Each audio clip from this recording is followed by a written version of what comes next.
But look, we've got a big reshuffle. What do you make of the move so far? Oh, it's really interesting. I've been sat in your studio, actually, watching the screens, listening to the changes. And, I think it's impressive. It's impressed me. I think it's bold. And, like any good football manager, I would say, Keir Starmer is adapting his team to deal with the game that they're in now. You say to deal with the game they're in now. What kind of game is that? How do you think it's changed? Well, we've got economic circumstances that obviously they didn't know the full extent of on entering government just over a year ago. We've got the rise of reform. There are all kinds of things that have happened in the world, Trump, tariffs, all of that kind of stuff. And so the team that started out in government just over a year ago, is perhaps not the best team, or the people aren't in the best places. I mean, this happens in football. You shuffle your players around to deal with what you're facing. I think that's what he's doing. It looks very good to me.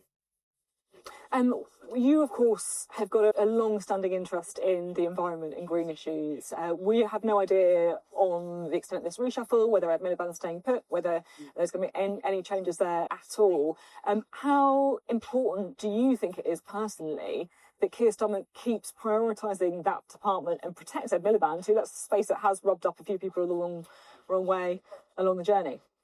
I'm not aware of Ed Miliband rubbing a few people up the wrong way. I think the right-wing media make much of Ed Miliband's net zero plan, as they like to call it, and shutting down North Sea and stuff like that. None of that is warranted. I think Ed Miliband understands the issues, and he's, in my opinion, the right person for the job. But if Keir Starmer chooses somebody else, I don't mind, as long as we get somebody that can do the job. And it's super important for the government and for our country that we keep pursuing the green economy, because that's where the big economic opportunities are.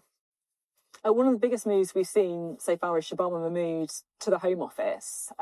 It feels to me like, reading between the lines, that's a focus on immigration. They know that Reform are snapping on their heels and overtaking them, of course, in the polling. Do you think it is right for Keir Starmer to be prioritising the small boats as an issue in the way he has? Have you always been comfortable with the language and the policies he's pursued there?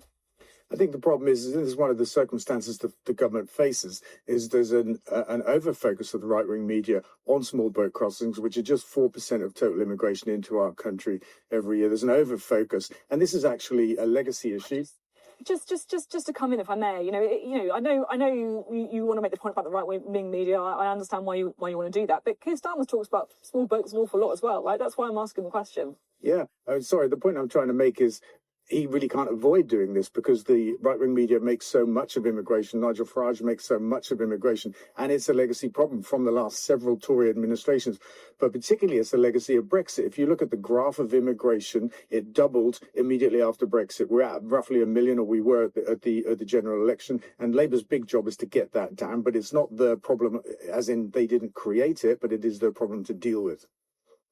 What do you make of the departure of Angela Rayner? I'm not sure if you knew her sort of personally, or what do you make of her as a politician?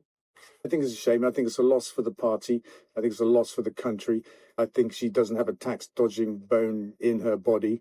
I think she asked the question twice about her tax affairs, and I think any one of us, having got the same answer twice, might conclude they tried hard enough. So Laurie said today she should have asked a third time, should have gone to a higher level. She's been to a barrister. That's the very highest level. Most of us wouldn't imagine going that far.